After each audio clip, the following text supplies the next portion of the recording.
Hello students, welcome back to my channel that is chemistry with Priya. So students, हम लोग thermodynamics हम लोगों ने पढ़ना स्टार्ट किया है और थर्मोडायनेमिक्स में काफ़ी टॉपिक्स हमारे हो भी चुके हैं। अगर आप नए फर्स्ट टाइम ये वीडियो देख रहे हैं तो मेरा जो चैनल है उसमें प्लेलिस्ट है थर्मोडायनेमिक्स, वहाँ इससे आगे की सारी वीडियोज़ आपको मिल जाएंगी। तो आज का जो हमारा टॉपिक है वो है heat capacity. Heat capacity main topic है, लेकिन उसके अंदर हम काफी चीजें पढ़ने वाले हैं कि स्पेसिफिक हीट कैपेसिटी क्या होती है, मोलर हीट कैपेसिटी क्या होती है, heat capacity at constant volume क्या होता है, heat capacity at constant pressure क्या होता है, एंड साथ ही साथ the relationship between heat capacity at constant pressure and heat capacity at constant volume. So काफी चीजें आज के इस वीडियो में हम लोग पढ़ने वाले हैं। सो ध्यान से सुनिएगा इसको, और अब बिना डिले किए हम वीडियो को स्टार्ट करते हैं।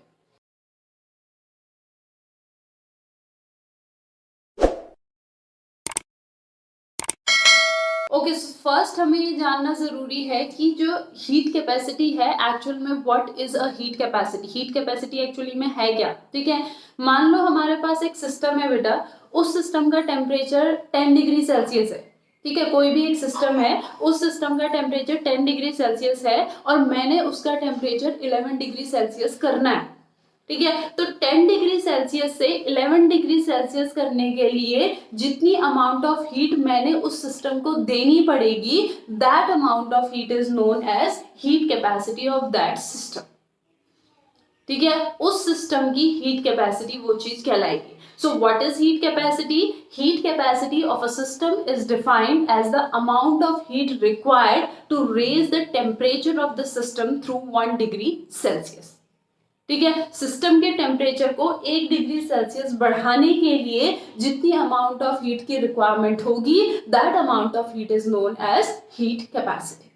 तो इसकी डेफिनेशन क्या हो जाएगी? It is defined as the amount of heat required to raise the temperature of a system through 1 degree Celsius.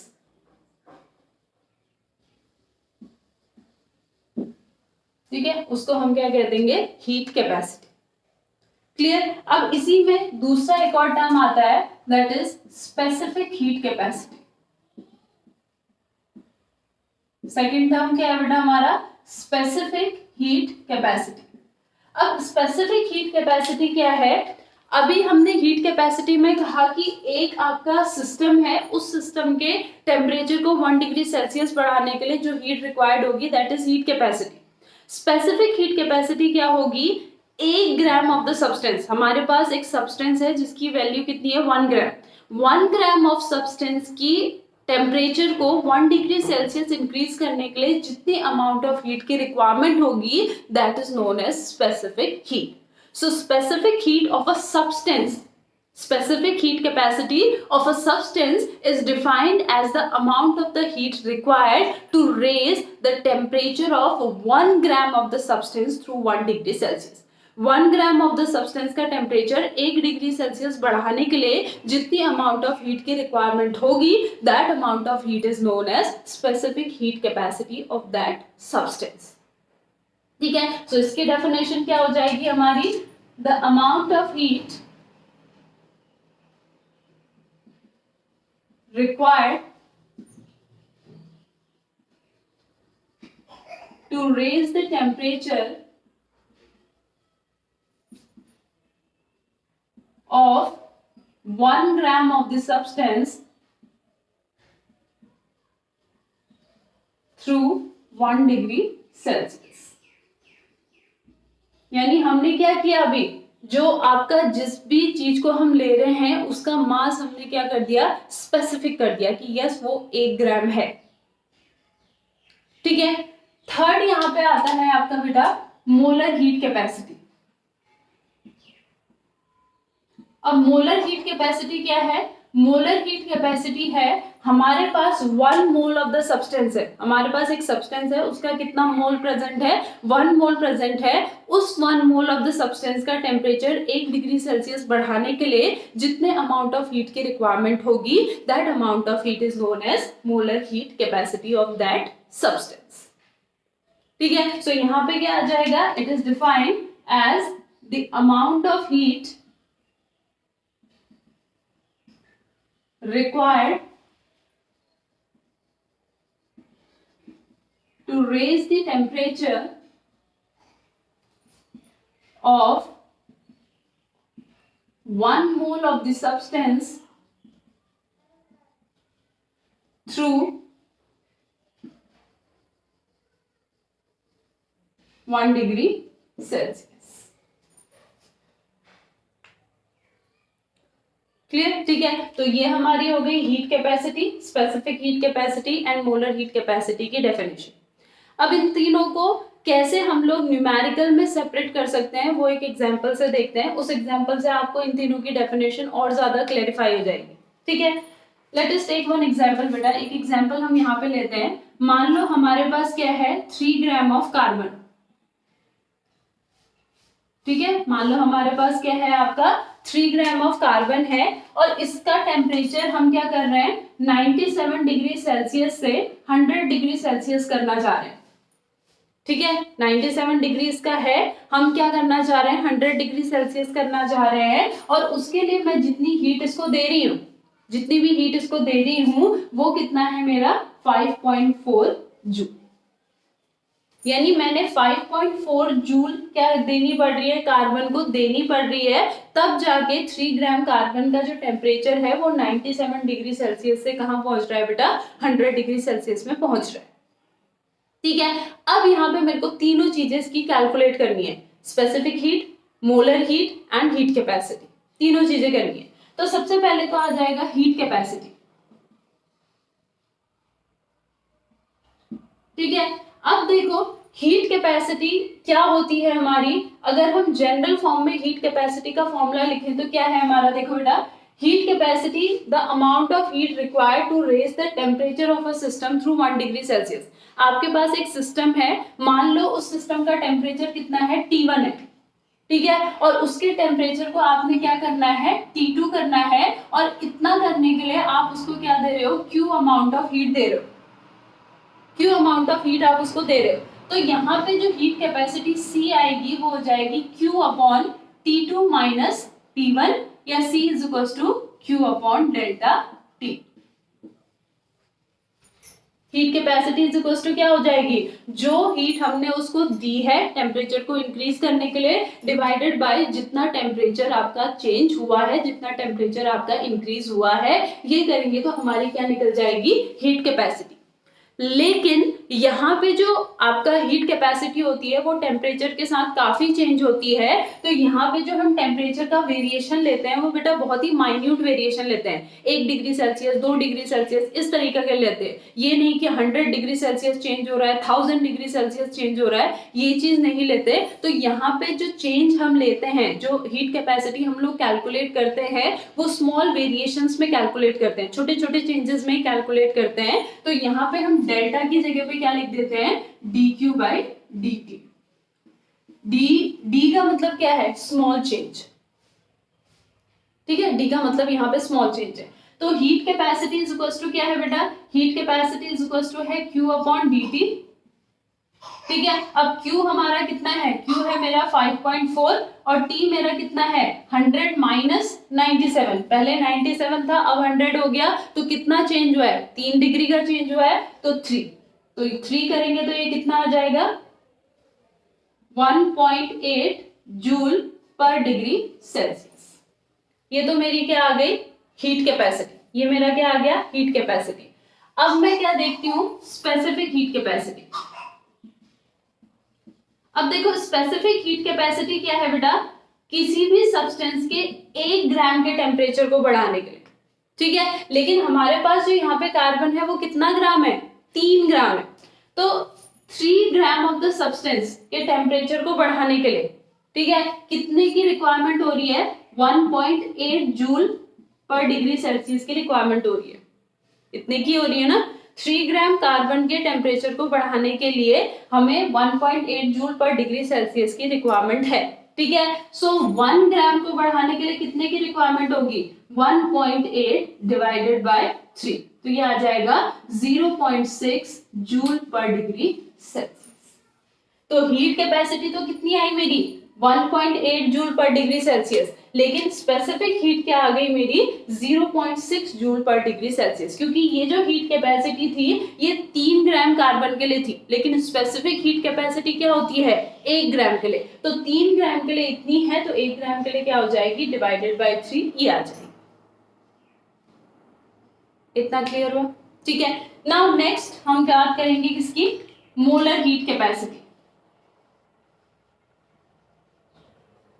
अब देखो, मोलर हीट कैपेसिटी में हमने क्या कहा कि 1 मोल ऑफ द सब्सटेंस। अब अगर कार्बन के 1 मोल की बात करें बेटा, कार्बन के अगर हम 1 मोल की बात करें तो कार्बन के 1 मोल का जो ग्राम होता है वो होता है 12। कार्बन के 1 मोल का जो वेट होता है वो कितना होता है?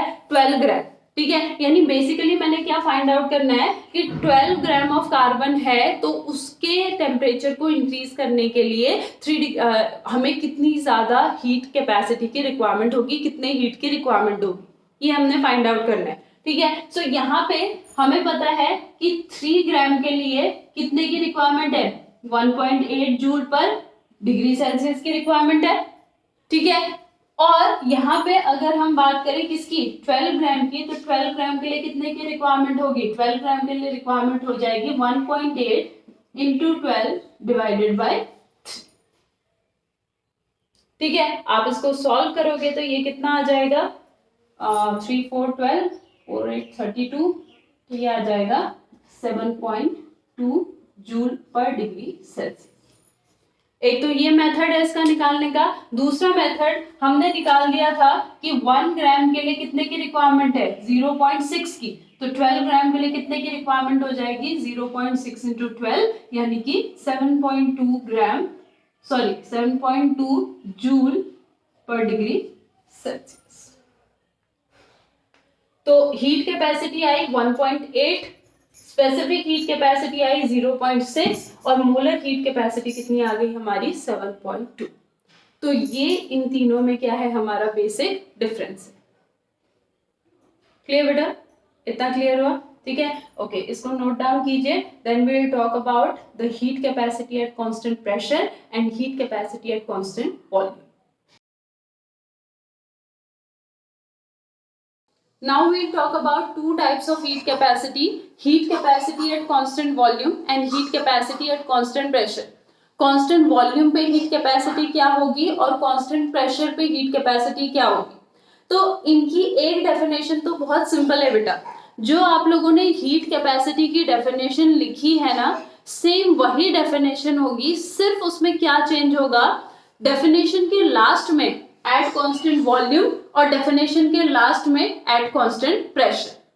So the amount of heat required to raise the temperature of a system through 1 degree Celsius at constant volume is known as heat capacity at constant volume, and the amount of heat required to raise the temperature of a system through 1 degree Celsius at constant pressure, that is heat capacity at constant pressure.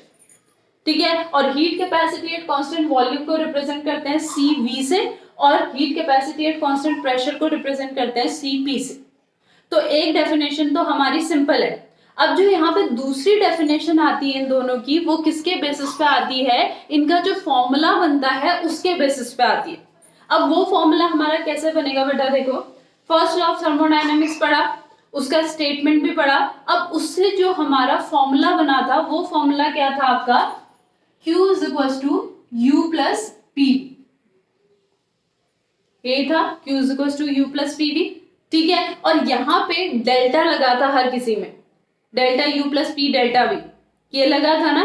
लेकिन हमने क्या कहा कि जो heat capacity है उसमें हम छोटे छोटे चेंजेस देखते हैं, तो वहां पे डेल्टा की जगह हम क्या यूज करेंगे? D, small small changes. तो यहाँ पे क्या आ जाएगा?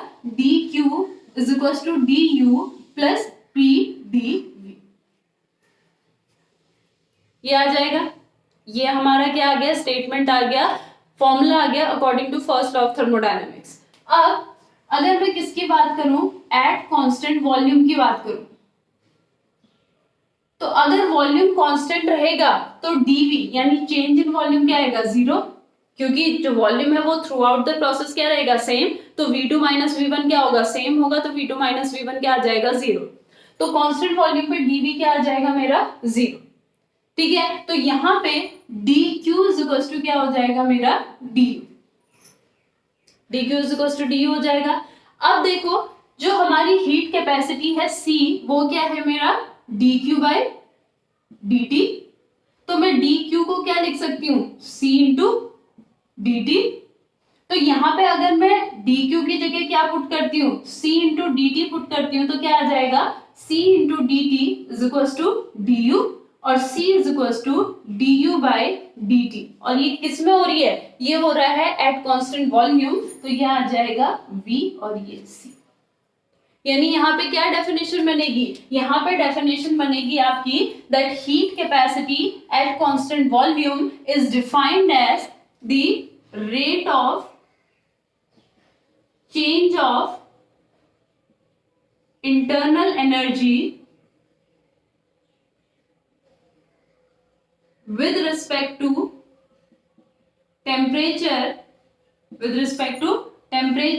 at constant volume। ये इसकी डेफिनेशन होगी, second definition, that the heat capacity at constant volume is defined as the rate of change of internal energy, use the internal energy, rate of change of internal energy with respect to temperature at constant volume। इतना clear हुआ, ठीक है। अब हम बात करते हैं eight constant pressure की। अब देखो बेटा, कांस्टेंट प्रेशर में क्या होगा, ये जो है ये सारे के सारे चेंज होंगे, ठीक है, क्योंकि P तो ऑलरेडी यहाँ पे क्या है, कांस्टेंट ही है, तो कोई भी चेंज नहीं होगा। तो ये क्या रहेगा हमारा, dq is equal to du plus pdv। ये पूरा का पूरा ऐसा ही रहेगा, ठीक है। अब dq की जगह मैं क्या लिख सकती हूँ, dq की जगह c इंटू dt लिख सकती हूँ, तो ये क्या आ जाएगा, c into dt is equal to du plus pdv, और c is equal to du sorry simply मैंने रीअरेंजमेंट किया है, ठीक है। अब ये क्या है, एट कांस्टेंट प्रेशर है, ठीक है, तो Cp इज इक्वल टू क्या हो जाएगा, इन दोनों को मैं क्या लिख सकती हूँ, du by dt eight constant pressure plus p dv by dt eight constant pressure. p हमने क्यों बाहर रखा है, क्योंकि प्रेशर हमारा क्या है, कांस्टेंट है, ठीक है। अब एक और हमने यहाँ पे एंट्रोपी जब पढ़ी थी, तो एंट्रोपी में सॉरी एंथैल्पी जब पढ़ी थी हमने, एंट्रोपी तो अभी आएगी, एंथैल्पी जब हमने पढ़ी थी तो एंथैल्पी में हमने क्या पढ़ा था, H is equal to U plus PV, ठीक है। अब अगर हम इस इक्वेशन को क्या करते हैं, differentiate with respect to temperature at constant pressure. Constant pressure पे इसको अगर हम टेम्परेचर के रिस्पेक्ट में क्या करते हैं, डिफरेंशिएट करते हैं, तो ये क्या आ जाएगा, dH by dt P is equal to du by dt constant pressure plus P dV by dt constant pressure,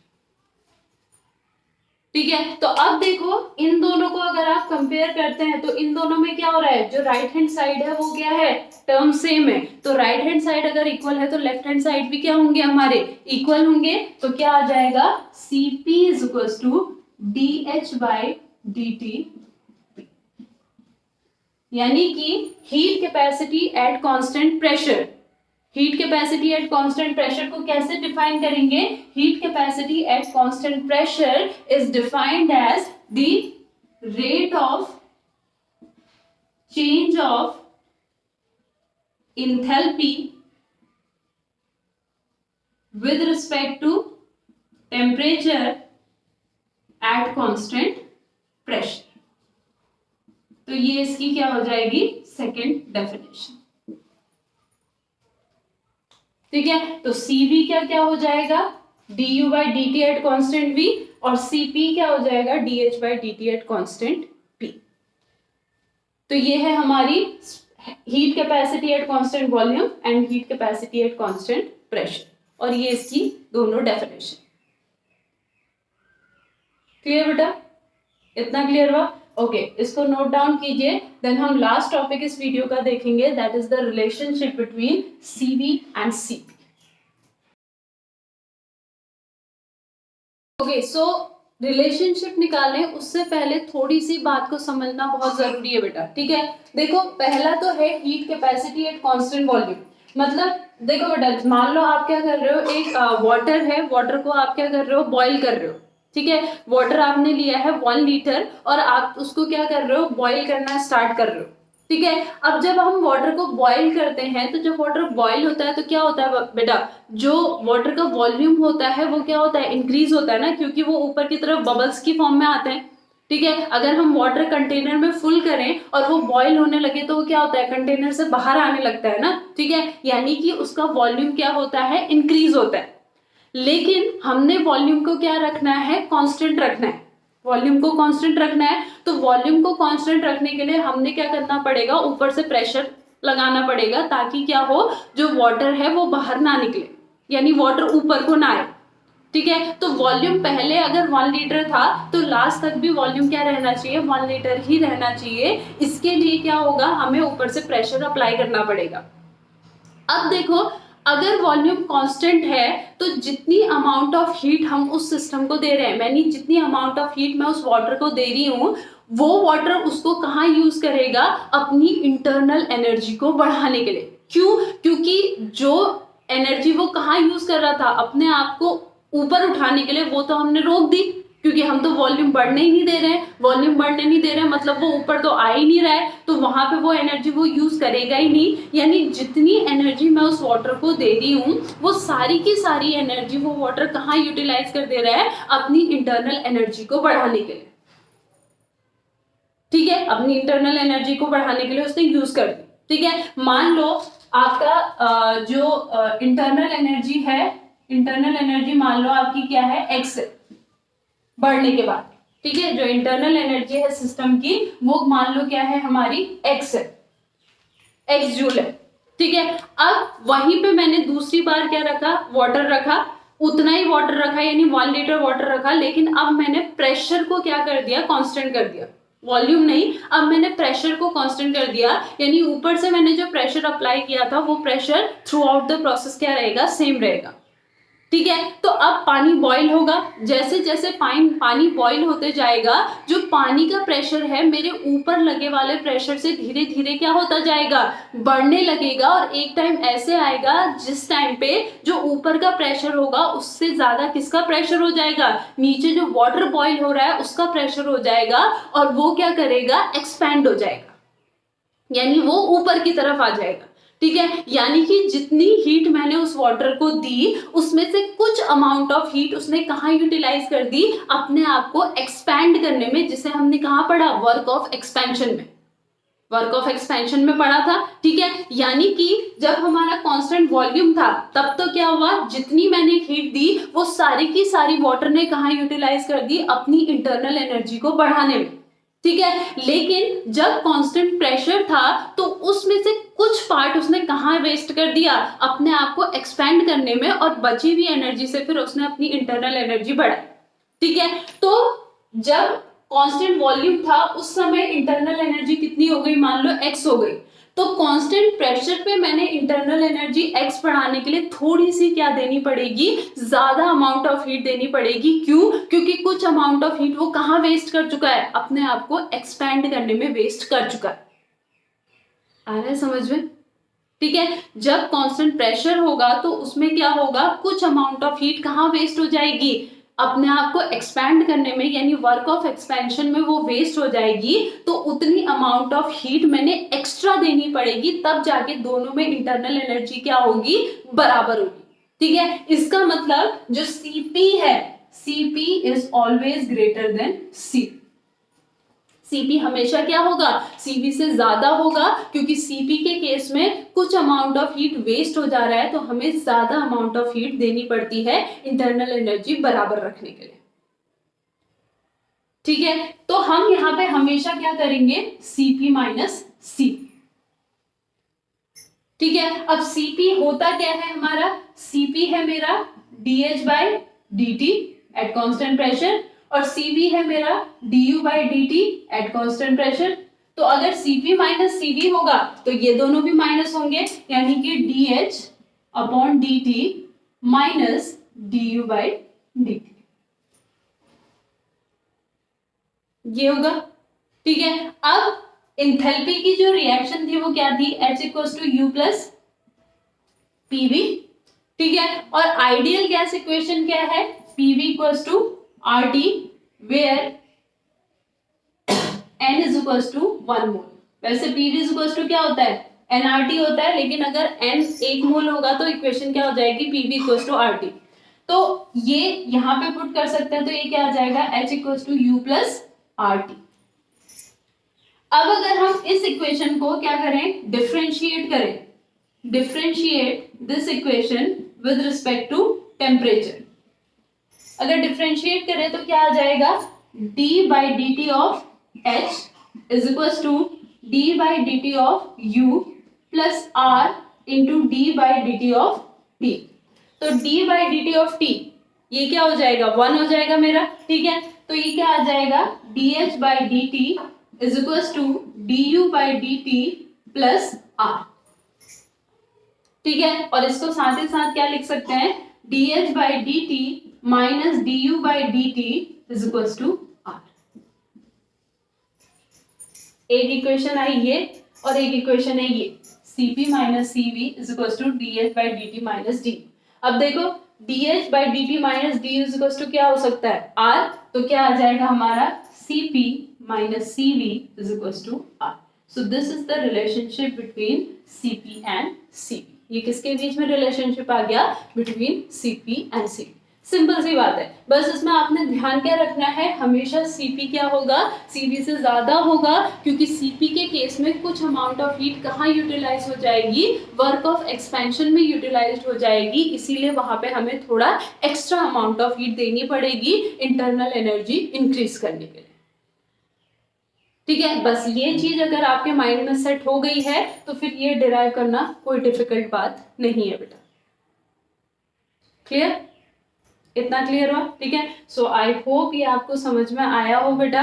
अगर समझ में आया है तो साइड बाय साइड में इसके नोट्स भी आपको दे रही हूँ, जो ये है आपका आपका जो बोर्ड में लिखा हुआ है, इसको भी मैं आपको दिखा रही हूँ, आप उसे नोट कीजिएगा, तो आपके नोट्स भी बनते जाएंगे साइड बाय साइड। और अगर कोई डाउट है बेटा तो मुझे आप कमेंट सेक्शन में पूछ सकते हैं। So that's all for today. I'll meet you in my next video with a new topic. Thank you so much.